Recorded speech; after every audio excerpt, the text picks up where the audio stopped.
Welcome back to another episode of the Leander Scoop Podcast. Today we are here with Meaghan Wiechmann. Is that right? Wiechmann. I apologize. Meaghan Wiechmann. And she is a travel advisor with Enjoy Mouse Travel. How are you doing today, Meaghan? I'm good. How are you, TJ? Doing great. Excited to have you. I got to tell you right now, I'm especially excited to talk to you because I don't know very much about travel agents and what they do, but I actually really want to know. So I'm super excited to kind of hear more about this business and how it's valuable, honestly, on the business side, but also, of course, especially on the consumer side. So why don't you tell us a little bit about yourself first and your connection to the area and how you got into being you call yourself travel advisor, not travel agent? Yes, I do. Okay, and I can actually tell you a little bit why I do that also. Okay. But as far as my background, I'm from St. Louis originally. I'm not a homegrown Texan. My husband is. He's from Lubbock, all about the Lone Star State. But I grew up in the Midwest, and I actually spent 10 years working in college athletics, D1 college athletics, doing communications and PR. And then I switched and I taught 5 years high school English, including 4 in the Leander High School at Leander High School. And as I was transitioning into teaching, I also became a travel advisor, and it was something that I kind of stumbled into. And I think what a lot of people find with travel agents, advisors, travel planners, whatever everybody's calling themselves, is that we're a little bit like real estate agents. It feels like 6,000 of them.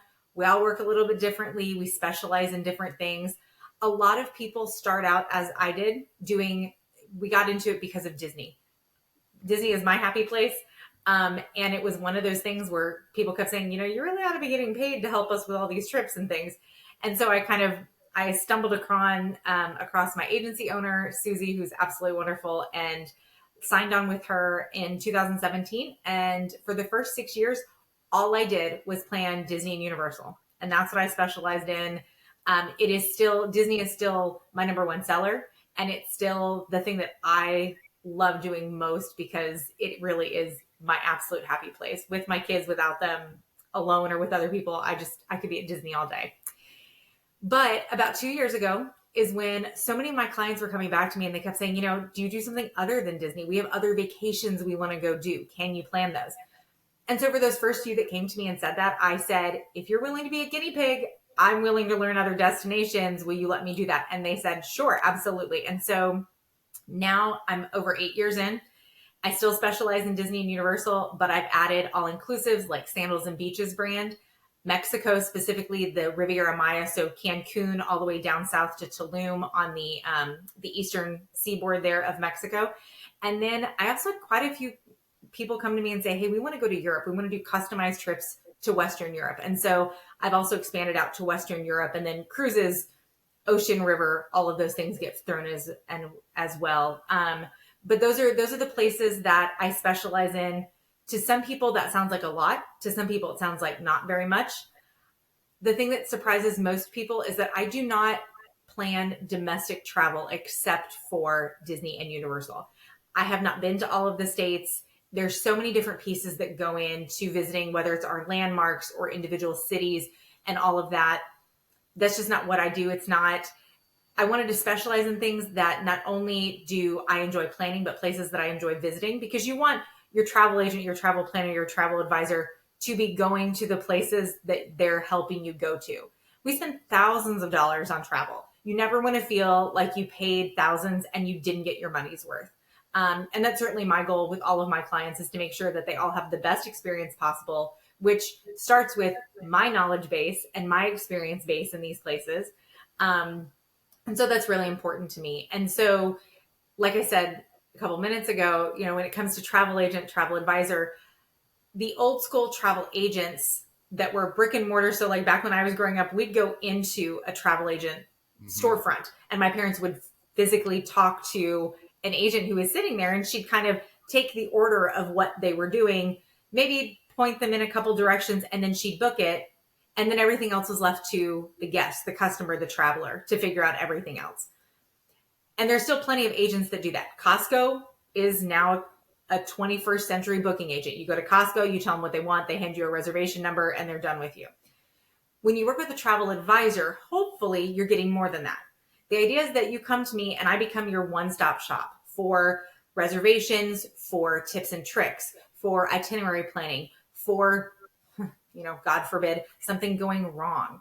I'm the person, you only have to call one person. You don't have to keep track of who to contact at the different resorts, at the cruise line, at the airline, at whatever it is. You have me. And so if you need anything, you come to me and say, Meaghan, this is wrong. I need to modify. I need to cancel. We want to add. We want to subtract.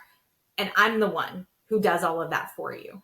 And COVID really changed the game in travel, because if you had a vacation planned in 2020 after the pandemic hit, it got canceled, and you had to spend hours on the phone waiting for somebody to pick up at Disney, at Universal, at the cruise line, at the airline, whatever that is.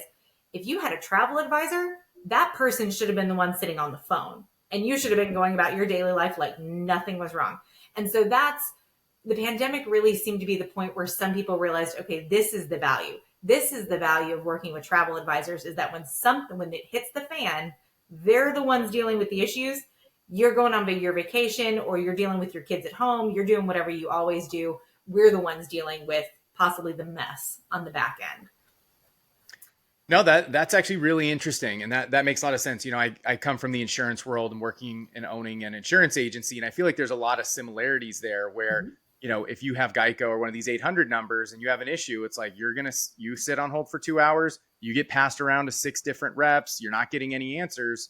That's just what you signed up for. Where if you have an insurance agent, it's like, you can just call them, they're going to answer, they care about you. And they say, hey, I need you to go figure this out and call me back once it's done. Right. And that alone is incredibly valuable. But so that's really interesting. Now tell me, on the cost side, again, I'm just going to tell you the little bit that I've heard, and I don't know what's true or what's not. I'd love to know here about, isn't a big benefit of you guys is that you now have a better relationship with these companies, whether it's Disney or Royal Caribbean Cruises, to where you actually can get a better deal than just me going directly to Disney or Royal Caribbean, because whether they get me or not, it's just literally one person. Where maybe with you have contracts, you have deals, you have, like, to them, screwing you over means they lose all of your clients. So therefore they treat you better financially and all that.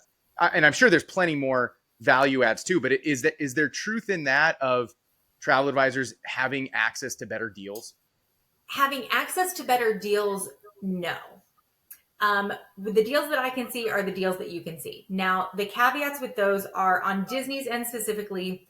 Disney, if you book a trip now for like the fall, Disney hasn't announced any sort of discounts, sales, offers, promotions, anything for the fall. They don't do that until about 3 to 4 months before they're going to make that available.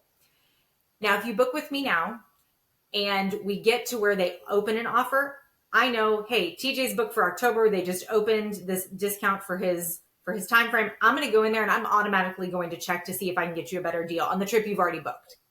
And if I can, all you get is an email from me saying, hey, Disney released this offer. I applied it. You're getting $200, $1,500. Sometimes it's thousands of dollars, just depending on what you've booked, back from what we originally talked about. On the cruise lines, the cruises are where we really see this idea that the travel advisors can get you onboard credit or get you money back and all this stuff. When a travel advisor offers you money back or onboard credit, one, it's either part of a publicly available offer that's on like Royal Caribbean site or Viking site or somebody's, or the agency or the agent themselves is turning around and giving you a portion or all of their commission. Or because they book, so with the larger agencies, I work for a very small agency. Enjoy Mass Travel, there are 9 of us total. Now, other agencies have literally dozens, if not hundreds of agents. And so when you have hundreds of agents, I mean, obviously their selling cap for something, they outsell Royal Caribbean more than my agency does, because there are just so many more agents. But because their agency sells so much, they might get a benefit of like, hey, we're giving you perks. They're the agent perks, but the agency turns around and says, okay, we're going to pass off our perks to the guest. So that's kind of where all that onboard credit that people throw on, it's coming from the agency or the agent themselves. It's not actually a better deal that's just offered to the guest. It's really up to the agencies to make that determination. Yeah, that's very interesting. Appreciate that. So What what would you say? Because my family, we've been thinking about, should we do a cruise? Should we do a Mhm. Disney trip, or even like a Central America type of trip? Yeah, What what would you say? Like, what would you advise people? Or does this happen? Do people kind of come to you not 100% sure where they want to Mhm. go, or maybe they do know but they don't know the specifics, right? Like, yeah, I want to do Disney, but that's all I know. Like, what do I Mhm. do? How do you advise those people? What value can you bring to them when they don't know exactly what they want? Sure. That's probably the majority of the people that come to me. They know they want a vacation. They may have an idea of where they want to go. I want to go to the beach. I want to go to Disney. I want to go on an ocean cruise or a river cruise, but they don't have much more than that. And they don't know what to expect either.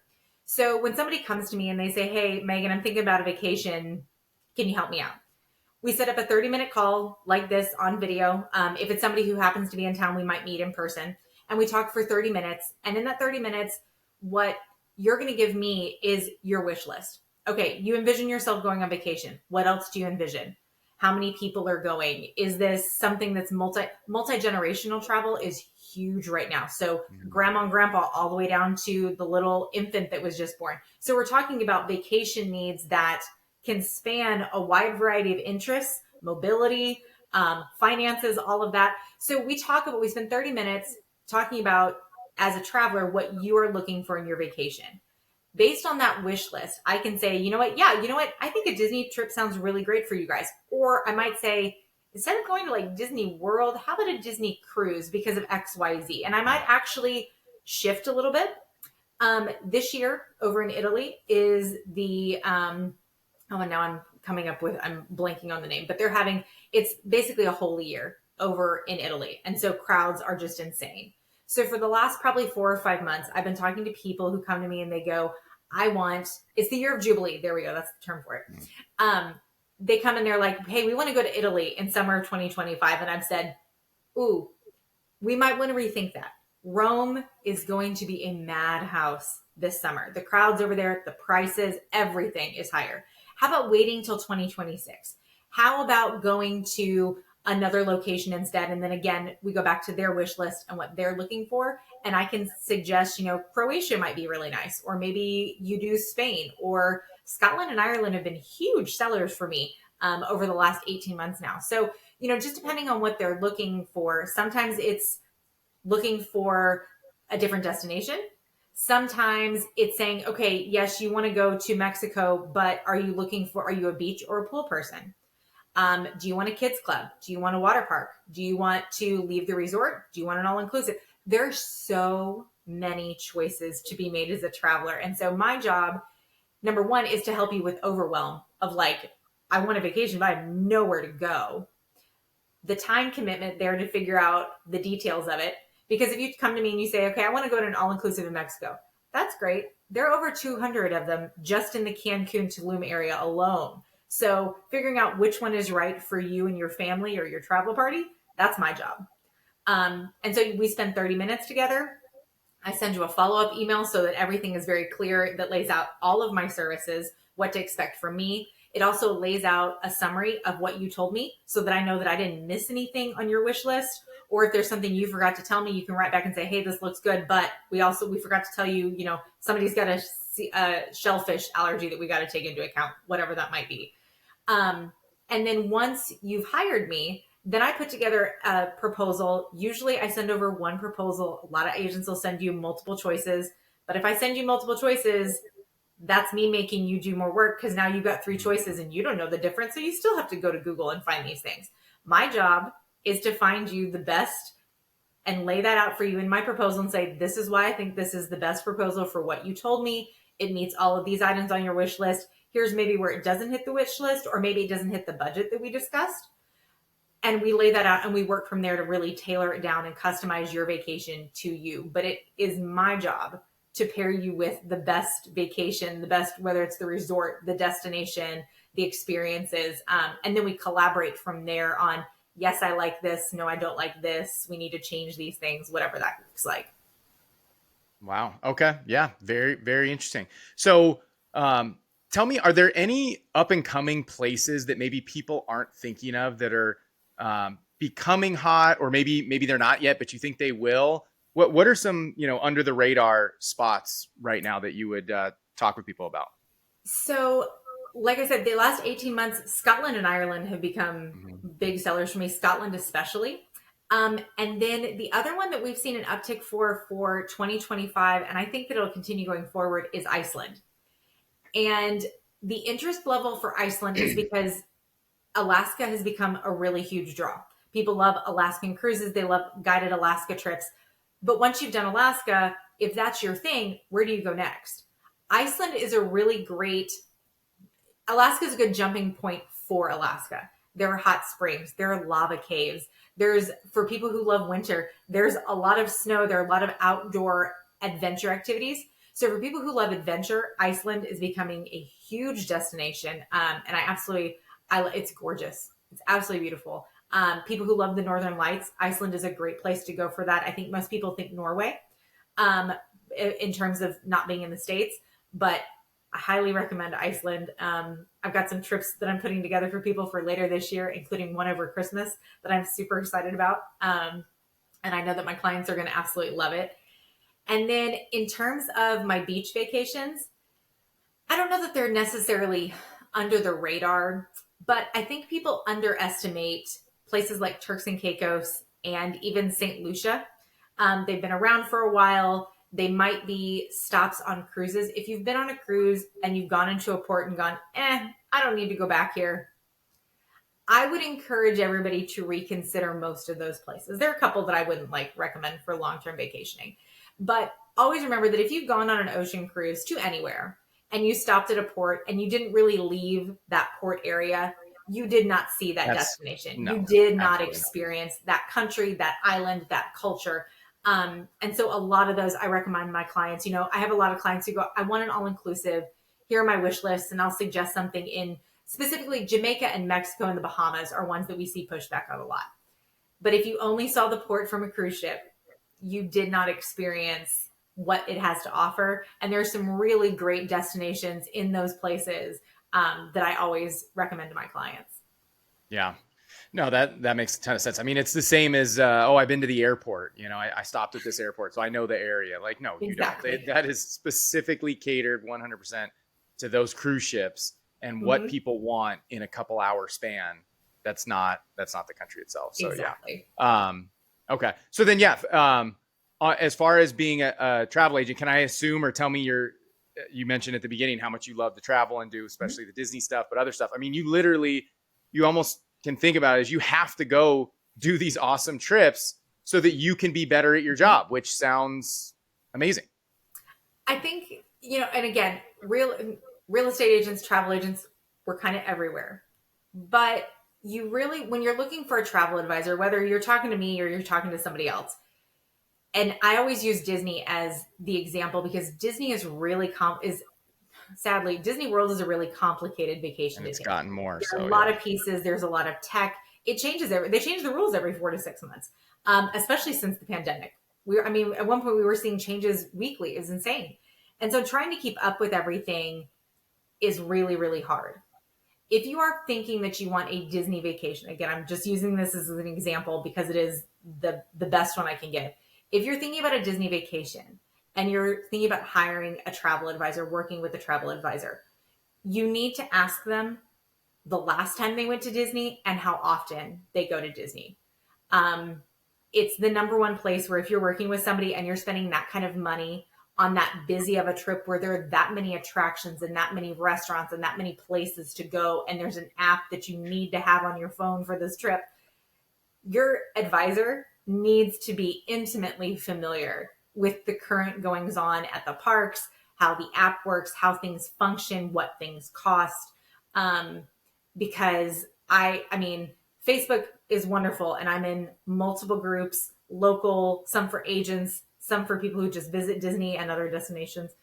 And the number of people who say, I haven't heard from my agent. My agent didn't tell me about XYZ. Your agent should be able to tell you about all of those things, a lot of them without you even needing to ask. They should be telling you, if you've got a little girl between the ages of 3 and 12, have you heard of the Bibbidi Bobbidi Boutique where they can dress her up as a princess? Now it costs extra and here's what that is. But that should be something that they're coming to you with so that you know that it's an option. because you are going to get into the parks and there are going to be plenty of girls walking around with all this fancy makeup and their hair done and the dresses. And you may be thinking, what is that? What am I missing? I missed something. Your advisor should be telling you about those things ahead of time. So definitely, I think Europe for me, I have two toddlers right now. I have two 3-year-olds. And so getting to Europe is my hard point. So when I have clients come to me for Europe, because I can't get over there frequently, and some of the destinations I sell, I actually have not been to, which is not ideal for me or for my clients. In that case, if you are working with an advisor who has not been to where you're going or has not been, frequently or in the last probably year or so, when I'm planning something like that, I work with a travel partner over in that country for 2 reasons. One, because they know that country inside out. And I'm the one that's talking to my client, but I'm taking their wish list to my partner. I'm saying, okay, these are the clients that I have. Let's work together. And I work with my partner to pull that itinerary together, to pull those hotels together, whatever that looks like. And then 2, especially when we're talking about something that's as far away from Europe, even if say I go to London, every 2 months and we're booking a trip for you to London, I'm still going to have a partner over there because we are not in the same time zone. And if something happens first thing in your morning over in your Europe trip and I'm asleep, that doesn't help anybody. I need you to have somebody local that you can reach out to who can help you if something goes wrong, if a tour gets canceled, if there's bad weather, whatever. So for my long distance destinations, I always have an in-country partner that I'm working with that is your point of contact should something go wrong in country while you're there. I'm still there. I'm still being notified, but you need somebody on that time zone, in that same time zone while you're traveling in order to respond to anything that might go wrong or any questions that you have. Wow. Yeah, that's amazing. How do you do that as far as well, maybe this is the key question, right? It was costs, right? Mm-hmm.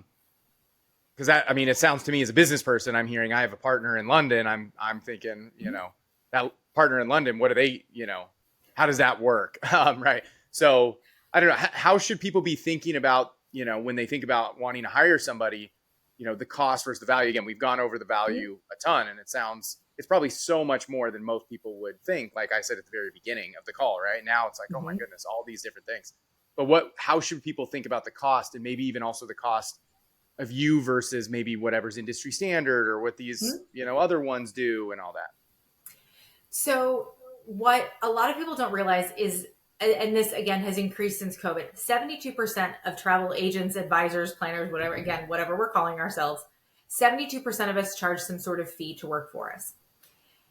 Whereas if you back up 15 years, almost nobody charged any sort of fee. Travel advisors took commission from Disney, the cruise lines, whatever it is. We still get those commissions. However, the commissions are based on when you travel. You checked into your hotel, you got on the cruise ship, you did whatever, then the agent gets paid.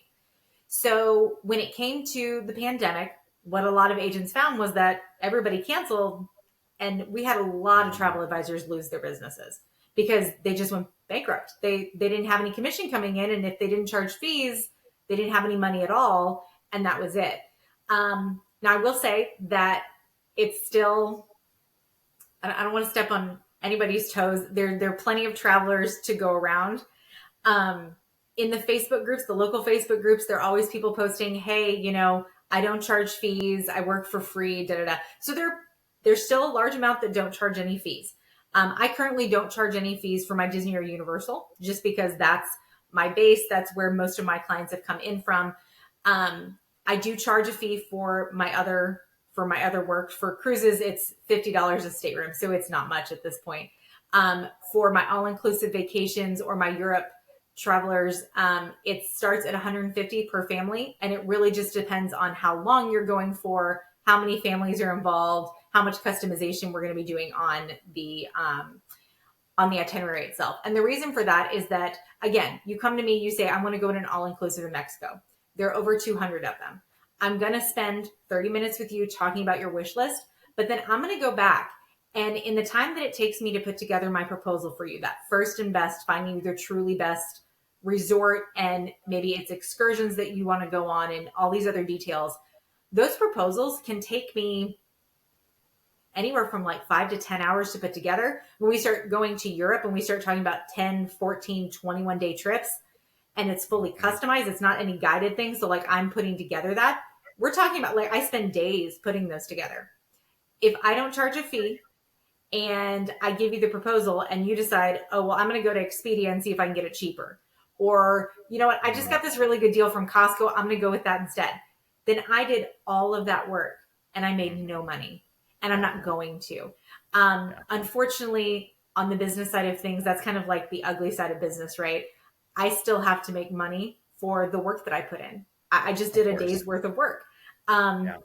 So again, you know, there's certainly, and it's not anything against anybody who does not charge any fees. If you see somebody post in a local Facebook group says, hey, I'm a travel advisor, I specialize in XYZ, I don't charge for my services. That does not mean that they're not worth working with. I would love for you to all come work with me. And, you know, I would absolutely do my absolute best for everybody, but I get it. Not everybody wants to pay. Full transparency, my mother would not pay for my services because she's used to working with travel advisors who don't charge her anything up front. And she's just not going to do that. When it comes to the commissions are a very small portion of whatever you spent on your vacation. It's always going to be based on pre-tax amounts. With different places, like with a Disney, there are portions of your Disney vacation package that are included in our commissions.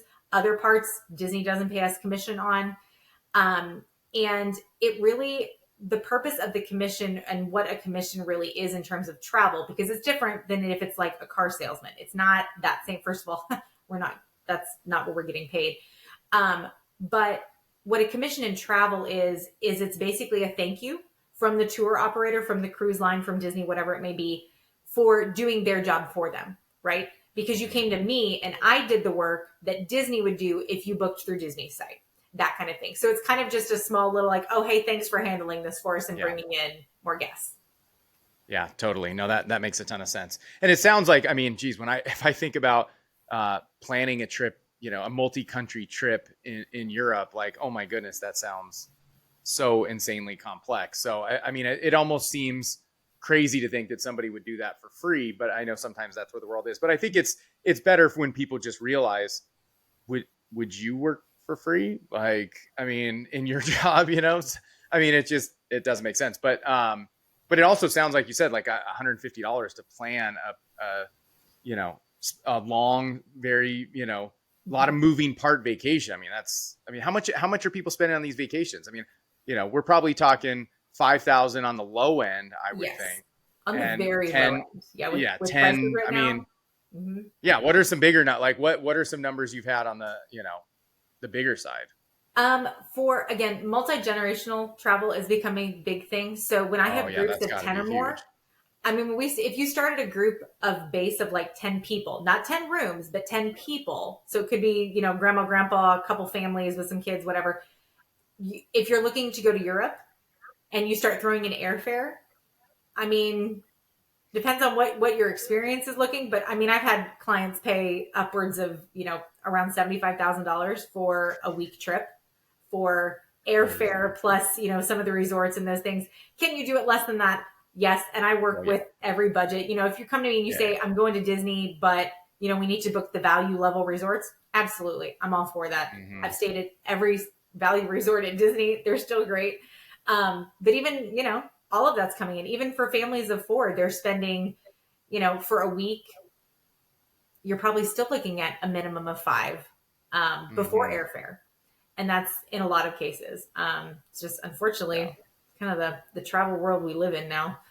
Yeah. Yeah. So it sounds to me like how I would position this, especially coming from the insurance world, is like your fees are way less than percentage wise than most industries, like significantly less.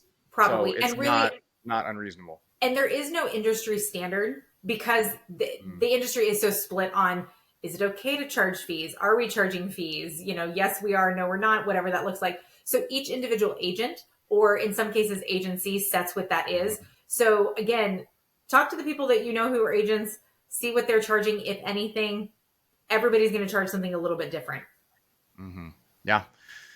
Well, that's very interesting. So, yeah, thanks for all that information about that. Let me ask you a couple questions, Meaghan, about the area. Yeah. So you live in pretty close to where I live, technically, sort of Georgetown, sort of Liberty Hill, sort of Yes. Leander, where we all kind of live. So, yeah, Right on the basically, corner I there. like to call it North Leander, or what's that? West Georgetown. Yeah. Mm-hmm. So tell me a little bit about what your thoughts are on the area. I know you said your husband grew up in Texas. You didn't. I mean, what do you like it out here? Do you not like? Give me your thoughts on being here. So my husband and I have been here together for 10 years now. We lived in North Austin when we first moved out, and then we moved up to Georgetown. Um, we got bored of being locked in our house during the pandemic. And so one August day, sick of staring at each other, we decided, you know what, let's go to some open houses. There won't be many people there because, we won't, there won't be crowds or whatever. We'll just look for fun. And at the end of that day, we thought, okay, we're going to buy a house. We're just going to buy a house. And we ended up choosing to come out to Georgetown. At that time, they were building the HEB that is very close to my house now, thank goodness. That's at Ronald Reagan and 29. And so we're like, okay, we want to be near there because at that time, there really wasn't half as much as there is out in this area now. And so you had to be careful about where you built so you didn't have to drive 25, 30 minutes to get to a grocery store. And so we ended up buying a new build, and we slid in right before house prices started going up. We closed the week of Thanksgiving in 2020. And since then, the area has just exploded. There were no stoplights out here when we first moved out here. Now there are stoplights every, 1,000 feet or whatever it is, especially going into Liberty Hill. I mean, from where we are, where that HEB is at Ronald Reagan and 29, if you headed towards Liberty Hill, there was nothing. And now there are businesses popping up. Santa Rita Ranch is continuing to expand. There are new neighborhoods. There are stoplights, which for those of us who were here before the stoplights, they're super frustrating because it's like, oh my gosh, I used to move faster. The speed limit on Ronald Reagan dropped 10 miles an hour, and that was really hard. Yep. So, it's been great in that we are getting expanded businesses. We're getting more offers, and it's not just the big box, and it's not just the franchises, but we are getting some of the local stuff still popping up too, which is really exciting. And thank goodness for things like Facebook that keep us connected to those smaller businesses, because without social media, they could definitely get lost in the shuffle as things keep growing out here. Yeah, totally. And I mean, that's our goal with Leander Scoop, which is bring attention to these businesses and make it easy to find them, because you're absolutely right. It can get easy to get lost, right? And that's what we want to prevent. So what are some of those smaller businesses that you're a big fan of around here? My number one is Seven Oaks Coffee. They just opened their brick and mortar even last month. I mean, they're brand new with the brick and mortar. They used to have a food truck, and they had come to our neighborhood a couple times and absolutely love their coffee. And so they're down Ronald Reagan now. I don't even know what the cross streets are, but they're in a brand new retail space. There's a brewery in there. The Learning Center has a place in there. But it's excellent. They have a drive-through. Their coffee is amazing, and I love them. Nice. Yeah, that's the center with what is that brewery place called? We went there once, which is really good too. I cannot think of the name. I'm forgetting. I know there's a Shipley's Donuts in there now too. Yes, also with the drive-through. Yeah. So that center is coming along with some great stuff. Well, that's awesome. What any other favorites in the area? The Larkenau bookstore. So for anybody who's in Leander, a little bit further east because it's out in Georgetown, but Larkenau Booksellers in Georgetown is an absolutely great local bookstore. Moving from North Austin, we kind of had to leave behind the places that we frequented down in Austin because it's just not convenient to get down there anymore. So the fact that there is a solid local bookstore up here is really, really great. There's also a local children's bookstore, and now, of course, I'm blanking on their name as well, on 1431 behind the 1431 Jewelers, or not, the 1431 Cafe. And Whitestone Jewelers is in there too, and I can't think of the name. And they have like a story time every Saturday morning at 11 a.m. Sometimes there are princesses and other people there in attendance. They're absolutely fantastic. I can't take my children in there because they think that they're allowed to buy all of the things. Yeah. But I love coffee and books. give me coffee and books and, maybe a beach, and I'm good. Nice. That's awesome. Yeah, you'll have to give me the name of I bet my wife would love that place, and we could feature them in the newsletter. So definitely shoot me that later if you remember. What about any like restaurants or anything like that jumps out at you as some favorites? I hate to single out anybody because we would eat on the Georgetown Square just all the time. You know what? I haven't been to Dahlia Cafe in a while out in Liberty Hill either, but they're usually really, really good. I know they changed management last year, was it? But they're excellent. I love the Daily Blend, which is also right there on 29. We have my kids go to do gymnastics at Gold Medal Gymnastics, which I also highly recommend for anybody looking. Where is that? Gold Medal Gymnastics is right across the street from Liberty Hill High, way down in. Okay. Mm-hmm. Okay. And they're absolutely fantastic. My kids started there at 18 months, and they love it. The instructors are great. We have a blast there. And the girls that train there are fantastic. So the Daily Blend, we see that coming and going. And so we'll stop in or hit the drive-through. It's really nice when places have drive-throughs. If you've got little kids like I do, not having to get the kids out of the car and back in the car and do all the hassle. Drive-throughs are really great. Yes, totally. Yeah. The Whataburger just opened on at Ronald Reagan at 29. Finally, there's a drive-through there. Although not a huge fan of Whataburger, but it's good. It's good to have drive-throughs. I won't tell anybody I'm not a huge fan either. Yeah.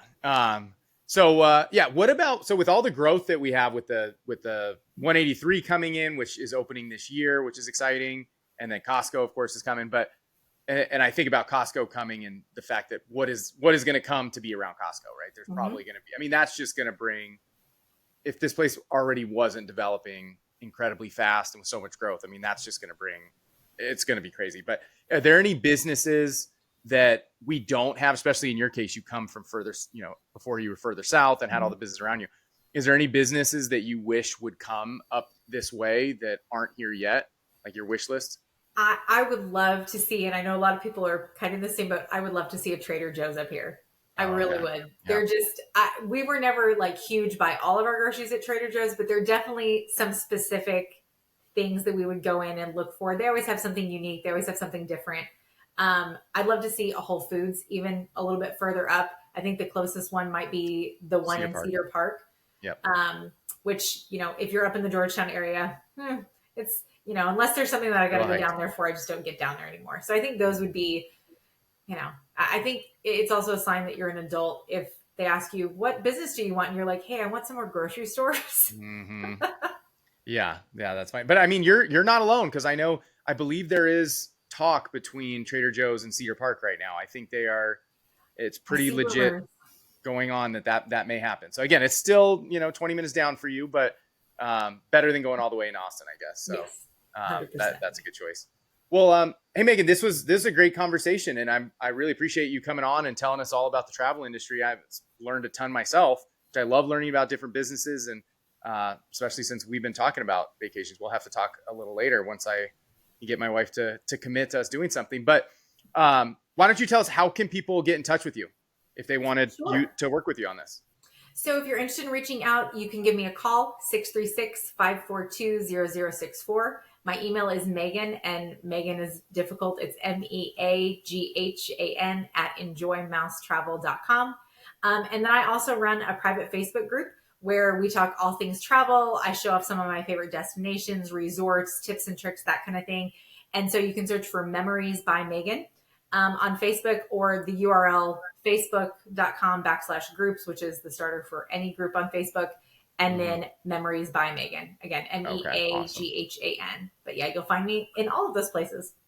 Awesome. Yeah. And we'll link to that in, the notes and on YouTube and all that stuff, so people can easily find you on there. So awesome. Well, thanks so much, Meaghan. Appreciate it. And thanks for listening. Thanks, TJ. Right. Yep. Bye.